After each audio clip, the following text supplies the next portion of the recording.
அம்மா ஒரு ஃபோன் வந்தா அது அப்படியே கான்டாக்ட்ல போடுமா, எனக்கு அதெல்லாம் தெரியாதுப்பா, நீ ஏதோ பார்த்து பண்ணி கொடு.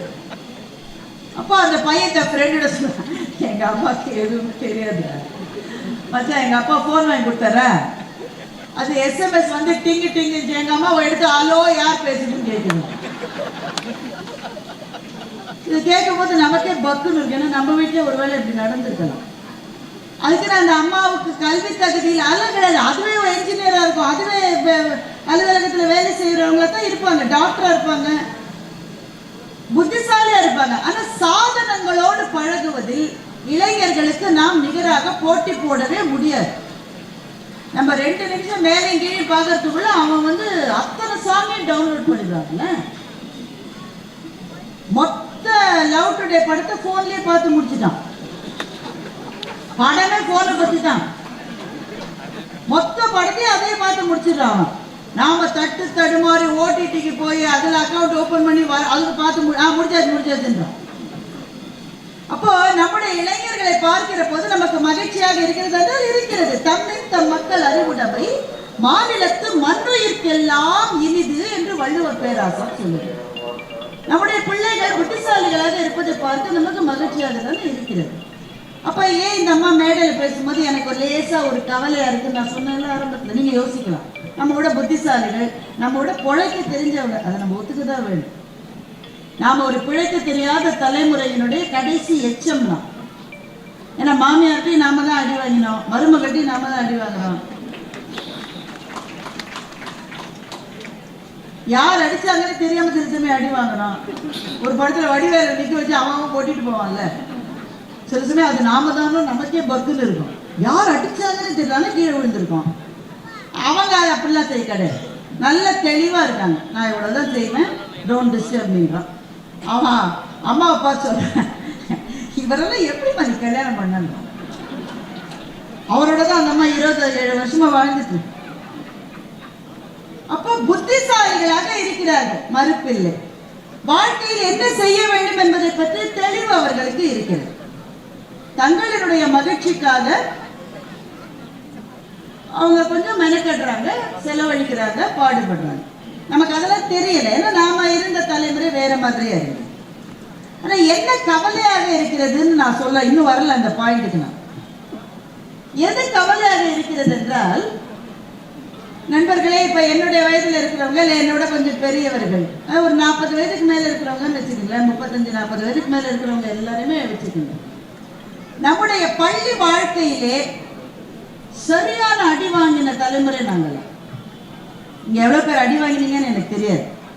இங்க யாராவது ஆசிரியர்கள் இருந்தா அவங்களுக்கு என்னுடைய வணக்கம். இந்த உலகத்திலேயே கஷ்டமான வேலையை அவங்க தான் செஞ்சுட்டு இருக்காங்க.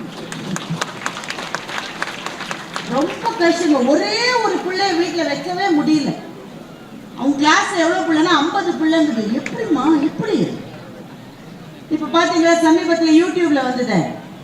இப்பதான் இந்த பிள்ளை ஸ்கூலுக்கே அனுப்பிச்சிருக்காங்க, 1ஆம் கிளாஸ் படிக்குது. ஆ போட சொல்லி கொடுத்துருக்காங்க டீச்சர். என்ன எழுத்து? அதுதான் முதல் எழுத்து. இனிமேதான் அவன் படிக்கணும் வாழ்க்கையில. முதல் எழுத்து ஆ. டீச்சர் போட்ட மாதிரி இவன் போடல, இவனா சொந்தமா ஒரு ஆவை சிருஷ்டிச்சு கொண்டு வந்திருக்கான். அந்த டீச்சர் சொல்றாங்க, ஏன் இது ஆவே இல்லடான. கடவுளே என்ன தொல்லன்றான் டீச்சரை பார்த்து. இது நல்லா தானே இருக்கு, இதையே ஆவா வச்சுட்டு என்னன்றான். நாமும் தான் இவ்வளவு வருஷம் படிச்சோமே, நமக்கு தோணிச்சா இந்த ஆவை மாத்தணும் என்னைக்கா நினைச்சிருக்கோமா? நம்ம ஆள விடுங்க, ஞால எவ்வளவு கஷ்டம் போடவே வராது. டீச்சர்கிட்ட எப்படிங்கெல்லாம் அடி வாங்கியிருக்கோம் நம்ம. அப்புறம் சில பிள்ளைங்களுக்கு 3 போட வராது, இப்படி போடுவான் திருப்பி. அவன் என்னைக்கா சொல்லியிருக்காங்க, இப்படியே திருப்பி போடுறதே 3ஆ வச்சுக்கலாம் நம்ம. ஆனா இவன் சொல்றான், இப்ப 5 வயசு கூட ஆளு, இதுவே ஆவா இருந்தா என்ன தப்புன்றான்.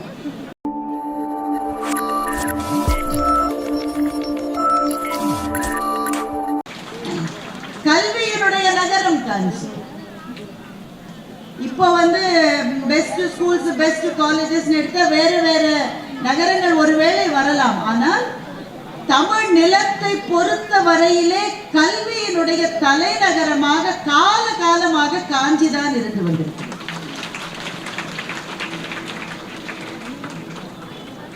வடநாட்டிலே புலிகேசியினுடைய அவையில் பாரதி என்று ஒரு பாரதி என்று ஒரு கவிஞர் இருந்தார். அவர் ஒரு கவிதையை எழுதிட்டார். அந்த கவிதையை படிச்சுட்டு தான் புலிகேசி அங்கிருந்து இவ்வளவு தூரம் காஞ்சி மாநகரத்தை நோக்கி படையெடுத்து வந்தான் என்று சிவகாமியின் சபதம் நாவலிலே கல்கி எழுதுகிறார். புஷ்பேஷு ஜாதி புருஷேஷு விஷ்ணு நாரீஷு ரம்பா நகரேஷு காஞ்சின்னு ஒரு கவிதையை எழுதி தொலைச்சிட்டார் அந்த மனுஷன். பூ என்று சொன்னால் ஜாதி மலர் தான் பூக்களிலேயே சிறப்பானது. ஆண்கள் என்று சொன்னால் விஷ்ணு தான் அவர்களிலே சிறப்பானவன். அழகிய பெண்கள் என்றால் ரம்பை தான் எல்லாரையும் விட அழகானவள். நகரங்கள் என்று சொன்னால் காஞ்சியை விட அழகான நகரம் எதுவுமே கிடையாது என்று பாரதி என்கின்ற அந்த கவிஞர் 1350 ஆண்டுகளுக்கு முன்பு எழுதியிருக்கிறார். அப்போ உங்க ஊர் எவ்வளவு நாளா மேப்ல இருக்கிற ஊருன்னு பாருங்க. அப்பெல்லாம் சென்னையில மேப்ல கிடையவே கிடையாது. சென்னைன்னு ஒரு ஊரே அப்ப கிடையாது.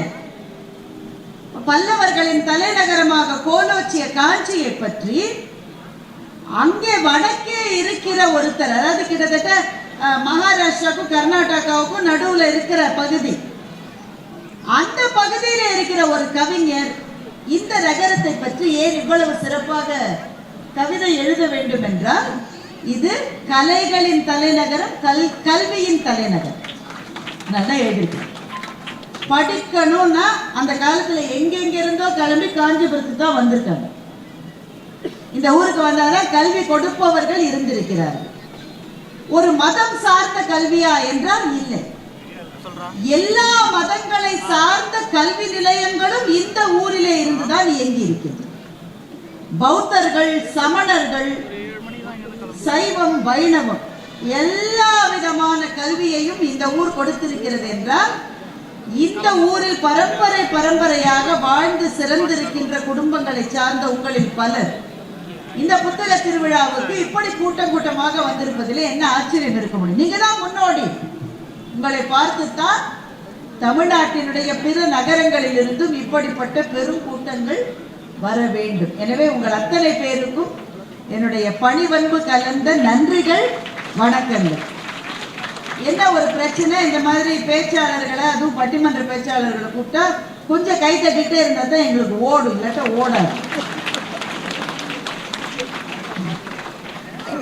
பட்டிமன்றம் என்ற இயல் கலை இருக்கிறதே, இங்கே நேற்றைக்கு நகைச்சுவை நிகழ்ச்சிகள் எல்லாம் நடந்ததாக கேள்விப்பட்டிருக்கிறேன். பட்டிமன்றம் என்ற இயல் கலை இருக்கிறது, அது தமிழ்நாட்டிலே மாத்திரமே இருக்கிற கலை.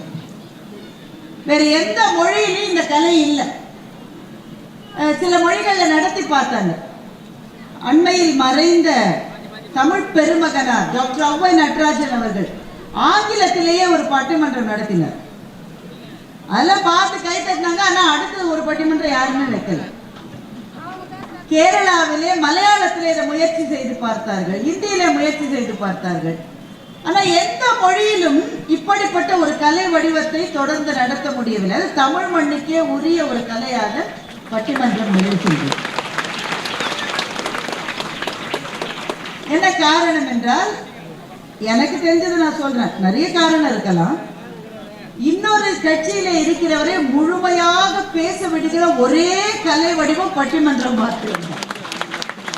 அவர் பேசுறது நமக்கு பிடிக்கவே பிடிக்கல. இப்ப எதிரில ராஜா சார் பேசுறாரு, பிடிச்சா நான் உட்கார்ந்துருக்கேன், பிடிக்கவே பிடிக்கல. ஆனா அவருடைய நேரம் முடிகிற வரையில் நான் எந்திரிச்சு, நீங்க சொல்வதெல்லாம் தவறு. தொலைக்காட்சியில விவாத மேடை நிகழ்ச்சியெல்லாம் பார்த்திருக்கீங்க.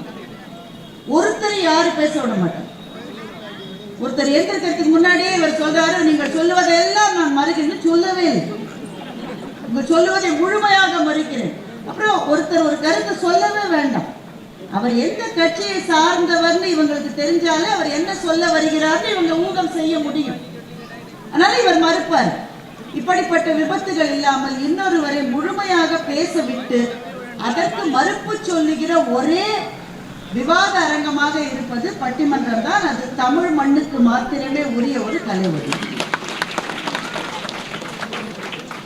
பட்டிமன்ற மேடைகளிலே பல்லாண்டுகளாக ஒரு கிட்டத்தட்ட 20 வருடங்களாக நடுவர் சாலமன் பாப்பையா ஐயா அவர்களுடைய தலைமையில் பேசி வந்திருக்கிற நான் இப்போது ஒரு அண்மை காலமாக கொரோனாவுக்கு முன்னாடி தொடங்கி புத்தக திருவிழாக்களிலே பேச ஆரம்பித்த பிறகு உங்களினுடைய அன்பை நேராக உணர்ந்து கொள்கிற வாய்ப்பை எனக்கு கடவுள் கொடுத்தார் என்றுதான் நான் நினைக்கிறேன். ஒரு வருடம் முன்னால் மிக தீவிரமான ஒரு நோய் பாதிப்புக்கு ஆளாகி நான் மருத்துவமனையிலே இருந்து கிட்டத்தட்ட 23 நாட்கள் மருத்துவமனையிலேயே இருந்து திரும்பி வந்தேன். டாக்டர் சொன்ன முக்கியமான அறிவுரை என்ன, போனை அவங்க கிட்ட கொடுக்காதீங்க. எங்க வீட்டில் யாருமே எனக்கு போனை கொடுக்கவே இல்லை 3 மாசம். இந்த 3 மாதங்களுக்கு பிறகு என்னுடைய போனை பார்க்க ஆரம்பிச்ச பிறகுதான் எனக்கு என்ன நோய் வந்தது, அது எவ்வளவு ஆபத்தானது போன்ற தகவல்களை எனக்கு தெரிந்தது. அதெல்லாம் முக்கியம் இல்லை. முக்கியம் என்னவென்றால் அந்த நோயால் பாதிக்கப்பட்டவர்களில் கிட்டத்தட்ட 82% தீவிரமான பாதிப்பாரு. நம்ம மேடையில நல்ல வார்த்தைகளை தான் பேசணும். தீவிரமான பாதிப்பாயிடும். 18 விழுக்காட்டை சேர்ந்தவர்கள் தான் தொடர்ந்து பேசுகிற மாதிரியாக எழுந்து வர முடியும். நான் 18 இருந்தேன், 82 இல்லை. அது மருத்துவமனை, மருத்துவர், அதெல்லாம் பெரிய காரணம் தான், நான் இல்லை என்று மறுக்கவில்லை. ஆனால் நான் என்னுடைய ஆன்மாவுக்குள் நம்புவது உங்களை போன்ற சொந்தங்களின் நட்புகளின் பிரார்த்தனையும் அன்பும் தான் எழுந்து வரக்கூடிய அந்த உத்வேகத்தை எனக்கு கொடுத்தது.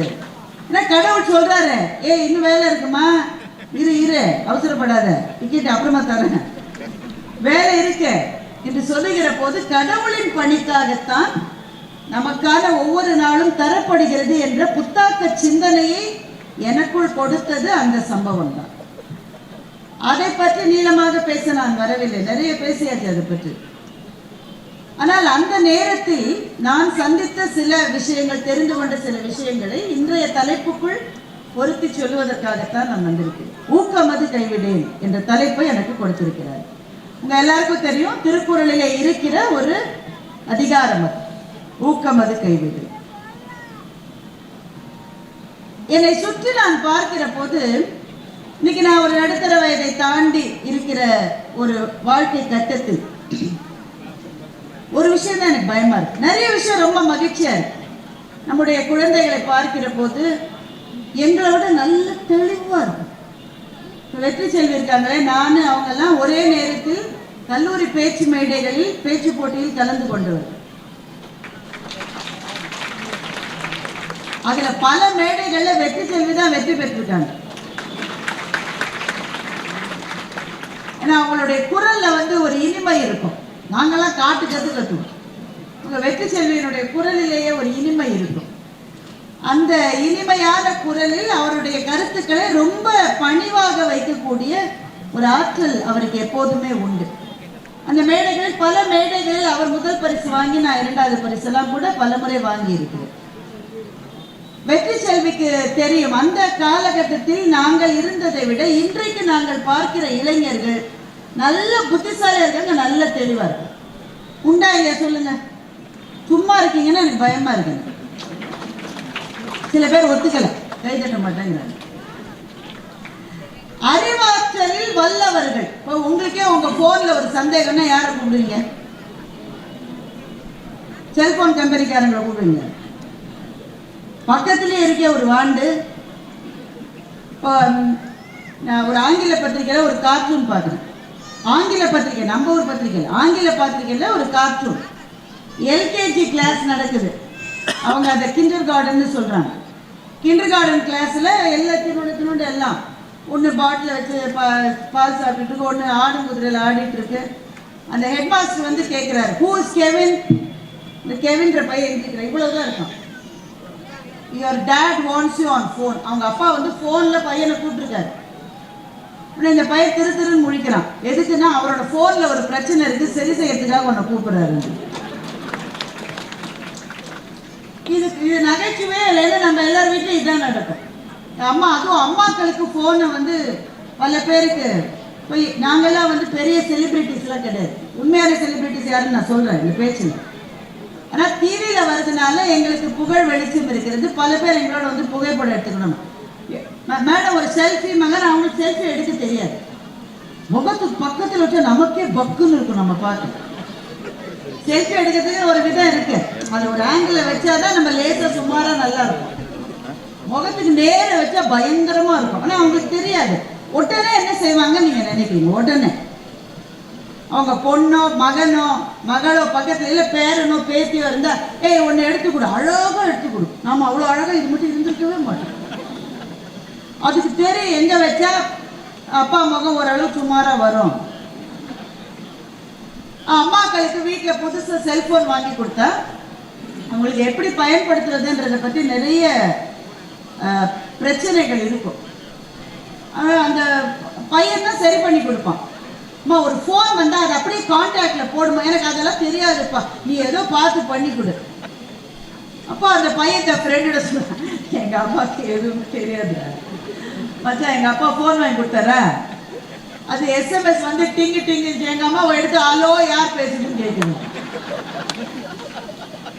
இது கேட்கும் போது நமக்கே பக்குன்னு இருக்கு. ஏன்னா நம்ம வீட்டிலே ஒருவேளை இப்படி நடந்திருக்கலாம். அதுக்கு நான் அந்த அம்மாவுக்கு கல்வி தகுதியில் அதெல்லாம் கிடையாது. அதுவே ஒரு என்ஜினியரா இருக்கும், அதுவே அலுவலகத்துல வேலை செய்யறவங்கள தான் இருப்பாங்க, டாக்டரா இருப்பாங்க, புத்திசாலியா இருப்பாங்க. ஆனா சாதனங்களோடு பழகுவதில் இளைஞர்களுக்கு நாம் நிகராக போட்டி போடவே முடியாது. நம்ம 2 நிமிஷம் மேலே கீழே பார்க்கறதுக்குள்ள அவன் வந்து அத்தனை சாங்கையும் டவுன்லோட் பண்ணிடுறாங்கல்ல. மொத்த லவ் டுடே படத்தை போன்லயே பார்த்து முடிச்சுட்டான்.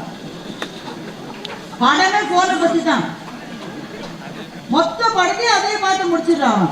நாம தட்டு தடுமாறி ஓடிடிக்கு போய் அதுல அக்கௌண்ட் ஓபன் பண்ணி அதுக்கு பார்த்து முடிச்சாச்சுன்றோம். அப்போ நம்முடைய இளைஞர்களை பார்க்கிற போது நமக்கு மகிழ்ச்சியாக இருக்கிறது இருக்கிறது. தம்மின் தம் மக்கள் அறிவுடைமை மாநிலத்து மண்ணுயிர்க்கெல்லாம் இனிது என்று வள்ளுவர் பேராசர் சொல்லுது. நம்முடைய பிள்ளைகள் புத்திசாலிகளாக இருப்பதை பார்த்து நமக்கு மகிழ்ச்சியாக தானே இருக்கிறது. அப்ப ஏன் இந்த அம்மா மேடையில் பேசும்போது எனக்கு ஒரு லேசா ஒரு கவலையா இருக்கு. நான் சொன்னேன்ல ஆரம்பத்தில், நீங்க யோசிக்கலாம். நம்மளோட புத்திசாலிகள், நம்மளோட பொழைக்க தெரிஞ்சவங்க, அதை நம்ம ஒத்துக்குதான் வேணும். நாம ஒரு பிழைக்க தெரியாத தலைமுறையினுடைய கடைசி எச்சம் தான். ஏன்னா மாமியார்ட்டையும் நாம தான் அடி வாங்கினோம், மருமகட்டையும் நாம தான் அடி வாங்கினோம். யார் அடிச்சாங்கன்னு தெரியாம சில சமயம் அடி வாங்கினோம். ஒரு படத்துல வடிவேல நிக்க வச்சு அவன் போட்டிட்டு போவான்ல, சில சமயம் அது நாம தானோ நமக்கே பக்குன்னு இருக்கும். யார் அடிச்சாங்கன்னு தெரியல கீழே விழுந்திருக்கோம். அவங்க அது அப்படிலாம் செய்ய கிடையாது, நல்ல தெளிவா இருக்காங்க. நான் இவ்வளவுதான் செய்வேன், டோன்ட் டிஸ்டர்ப் மீன்றான். அவன் அம்மா அப்பா சொல்றேன், இவரெல்லாம் எப்படி பண்ணி கல்யாணம் பண்ண, அவரோட தான் அந்த அம்மா 27 வருஷமா வாழ்ந்துட்டு. அப்போ புத்திசாலிகளாக இருக்கிறார்கள், மறுப்பில்லை. வாழ்க்கையில் என்ன செய்ய வேண்டும் என்பதை பற்றி தெளிவு அவர்களுக்கு இருக்கிறது. தங்களினுடைய மகிழ்ச்சிக்காக அவங்க கொஞ்சம் மெனக்கடுறாங்க, செலவழிக்கிறாங்க, பாடுபடுறாங்க. நமக்கு அதெல்லாம் தெரியல, ஏன்னா நாம இருந்த தலைமுறை வேற மாதிரியா இருக்கு. ஆனா என்ன கவலையாக இருக்கிறதுன்னு நான் சொல்ல இன்னும் வரல அந்த பாயிண்ட்டுக்கு. நான் எது கவலையாக இருக்கிறது என்றால், நண்பர்களே, இப்ப என்னுடைய வயதுல இருக்கிறவங்க இல்லை என்னோட கொஞ்சம் பெரியவர்கள், ஒரு 40 வயதுக்கு மேல இருக்கிறவங்கன்னு வச்சுக்கோங்களேன், 35-40 வயதுக்கு மேல இருக்கிறவங்க எல்லாருமே வச்சுக்கோங்க. நம்முடைய பள்ளி வாழ்க்கையிலே சரியான அடி வாங்கின தலைமுறை நாங்கள். இங்க எவ்வளவு பேர் அடி வாங்கினீங்கன்னு எனக்கு தெரியாது.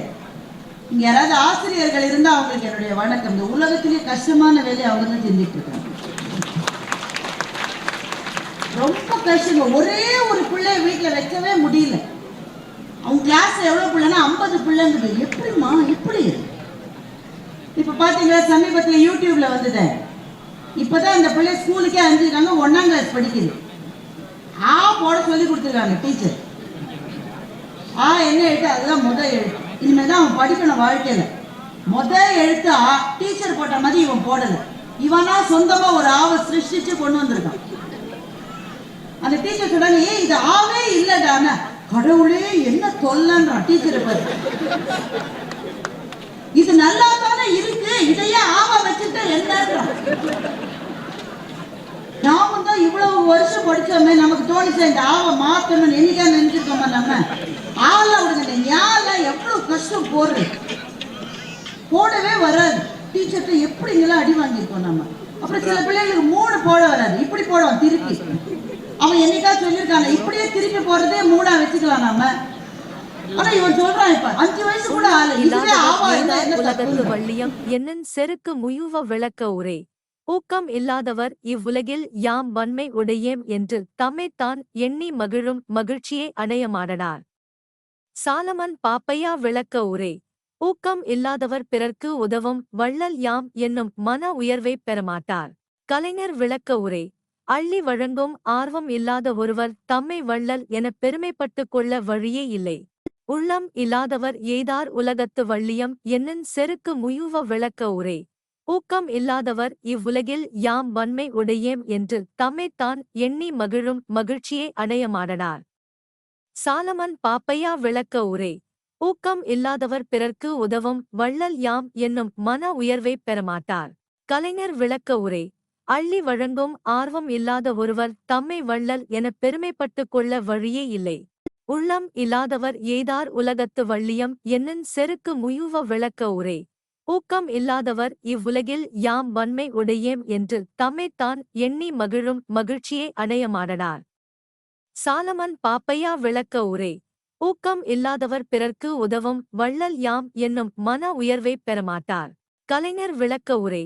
அள்ளி வழங்கும் ஆர்வம் இல்லாத ஒருவர் தம்மை வள்ளல் எனப் பெருமைப்பட்டுக் கொள்ள வழியே இல்லை.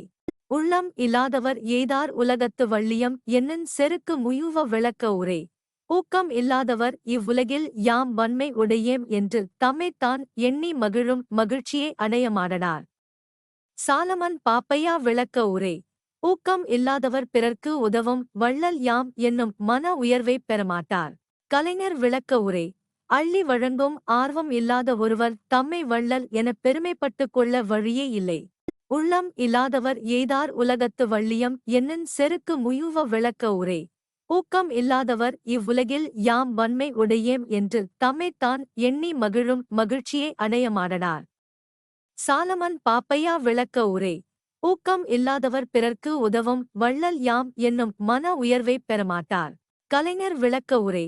அள்ளி வழங்கும் ஆர்வம் இல்லாத ஒருவர் தம்மை வள்ளல் எனப் பெருமைப்பட்டுக் கொள்ள வழியே இல்லை. உள்ளம் இல்லாதவர் எய்தார் உலகத்து வள்ளியம் என்னும் செருக்கு முயுவ விளக்க உரை.